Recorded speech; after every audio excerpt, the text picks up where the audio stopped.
this is George Latos with Be Local Lakewood Ranch and Love SRQ. And today we're going to learn about Easterseals Florida, a prominent 501c3 organization that focuses on enhancing the lives of those with disabilities and special needs. It's valuable to learn about their services as new and recent residents, not only for the people they serve, but also for the community as a whole. Today, we're joined with Kent Jimison of the Easterseals, and we're going to learn a little bit about the organization. Welcome, Kent. Thank you, George. Glad to be here. Thank you. I'd like to start the conversation by asking you, what are the goals and mission of Easterseals? To start out, let me give you a little bit of history of who we are. We are now in our 76th year here in the Sarasota Manatee area, providing services therapy for people that have disabilities. We originally started out 76 years ago providing therapy for people who had been stricken with polio. And we originally were at the SRQ airport because 76 years ago, the Army Air Corps had abandoned that base, and we were using the Quonset huts that were available to us. Interesting. Yeah. And as time went on, polio, there was a vaccine developed, the need diminished to a degree. We were serving people that had been disabled with a wide variety of muscular dystrophy, cerebral palsy, intellectual issues, a wide range of things. And I kind of joke, I don't know if it is or not, but they say that it's the only time that Sarasota and Manatee County ever agreed on anything. We were able to acquire a 6-acre tract of land across the street from the airport on the bayside, where we built a building in 1956. And that facility was mainly used for a school at that time, and we were called Happiness House. And Happiness House because if you had a child that had any form of disability, at the time the public schools did not allow you to enroll your child or provide an education for your child. Didn't know that. So we provided a K through 12 school for people with disabilities.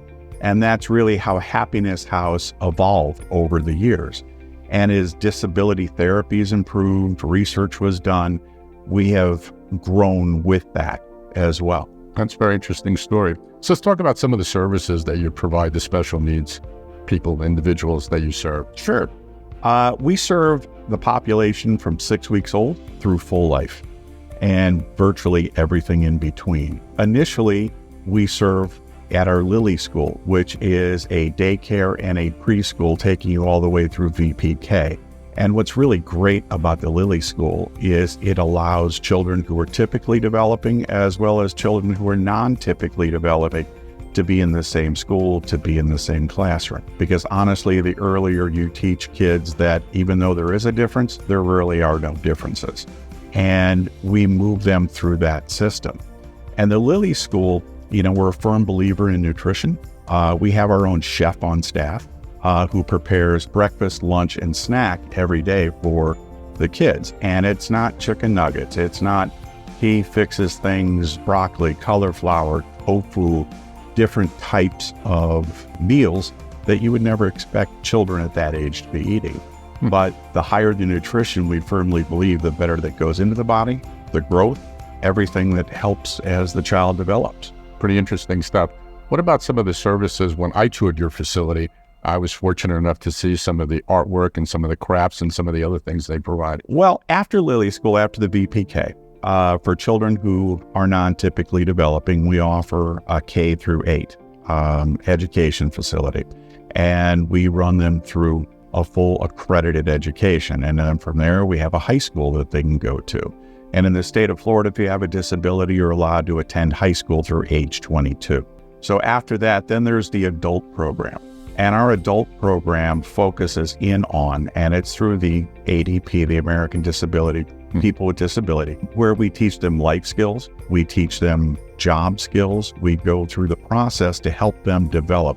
We have a saying, which is ability shining. That's really kind of our mantra. So our focus is really, and what we feel our job is to find that individual ability that rests within each individual, polish it, figure out a way to monetize it for them in order for them to get into the workforce.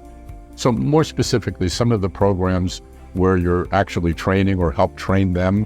One in particular that we had seen together was the Rise of Nines. We Talk have a bit about that. part of our job training, we're constantly trying to keep up with technology. So we partnered with Rise and Nines. We partnered with a digital service company to create a virtual reality training environment. Because people with disabilities, we all have, if you can remember back to your first job, that first day that you walk in and the butterflies that you're sitting there, the nerves, the stress. So what we've tried to do is minimize that stress, but also provide them the ability to walk in day one and be completely familiar with the job that they're going to be performing. They train for a period of time in a virtual reality environment. And when you put the headsets on, you're literally standing outside the Rise and Nines door. And everything to your job is broken up into micro steps. And you have to pass each one of those steps before you can move on. So when they graduate from that program, they are truly fully trained on the exact equipment that they will be using, the exact job skills that they will be using. There's a customer service mode that's in there that helps teach them how to deal with customers on a daily basis. Very interesting. For those who don't know Rise and Nines, here in Sarasota downtown, it is a coffee shop that employs special needs individuals, and they do a brilliant job through the auspices of Easterseals, helping them to train some of those employees. It's really remarkable. So Ken, what's on the horizon? What are the future initiatives that you're looking at, and how do you hope to achieve those? As we kind of look forward, the one issue that's really prevailing right now is autism. And, it used to be probably 7-8 years ago, the CDC put out statistics that said 1 in 156 children are going to be somewhere in the spectrum.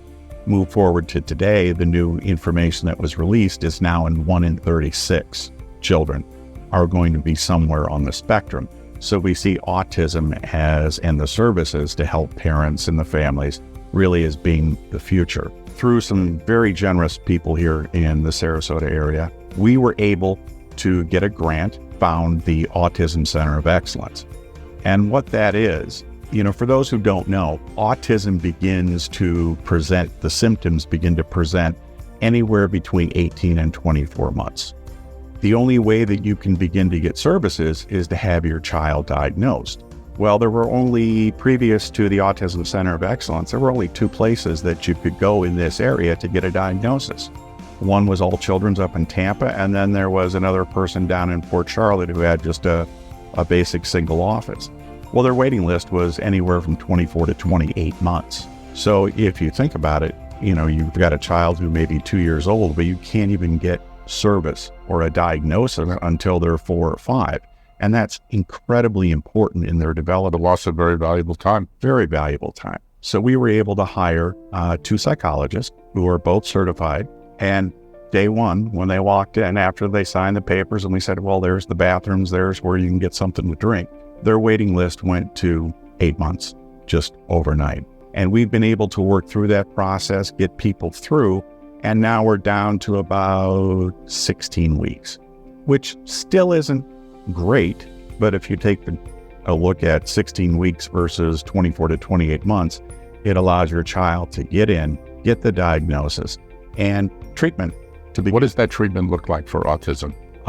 The treatments are wide. It's varied. It depends upon whether it's a social issue, a speech issue, behavioral issues. So depending on where the needs are, really the therapy services at that time really begin to interact. So social skills are always, I will say not 100%, but that always seems to be one of the prevalent. But fact, speech, behavior, those things present themselves a little bit more frequently. And getting, especially for speech therapy, getting in early just really helps set a success for further in life. So if there's 1 or 2 things that you want our viewers to know about Easterseals, what would those things be?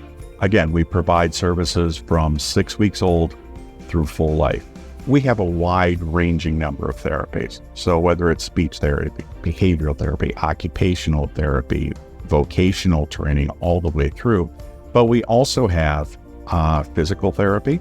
And one of to me, the coolest things that we have is we acquired a 62-acre ranch down in Nokomis where we provide hippotherapy for people with lower extremity disability, neuromuscular issues, but also autism spectrum disorders. And where we utilize very well-trained therapy horses in order to provide the platform on the physical side for those with lower extremity disabilities, but for those who are on the spectrum, the ability to make an emotional connection, kind of calm down, and at that point in time, allows the therapy to get in and really get some work done. For those who don't know about therapy with horses, it's remarkable to see people that would be necessarily afraid of a horse once they're on a horse. It's a magical experience to witness. Yeah, and on top of that, just let me expand, because on top of that, we also have a veterans program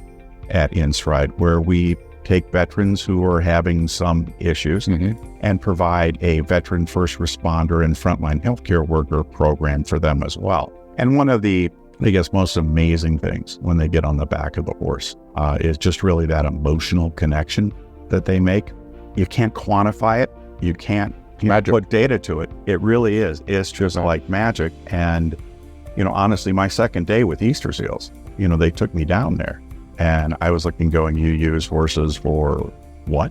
And it's just, I was able to meet that day a young man who was just starting his therapy service on the spectrum with a couple of other related physical disabilities. But basically, George, the only way he could communicate was screaming. That is the only way he communicated 24/7. He screamed. And if you can understand really what his mother looked like at that point in time, George, he got on the back of the horse for the first time. And once he got out into the arena, quiet. And as he progressed through, and as he's been there for about 2.5, almost 3 years now. I just saw them about 2 months ago on a Saturday morning. And not only has that improved, but he's beginning to now verbalize basic commands, basic needs, basic feelings. And not just in the arena, but now it's translating home. Probably is never going to be a great orator, but at the same time now he's able to communicate. Is he in pain? Is he hungry? Just the basic needs. That's a great success story. Be Local Lakewood Ranch is focused on new and recent residents to the Southwest area, specifically Lakewood Ranch. And about 39% of the people that are moving to Lakewood Ranch are in that millennial stage. And we know from our data that there are a number of things that people look at when they come to an area from a community point of view.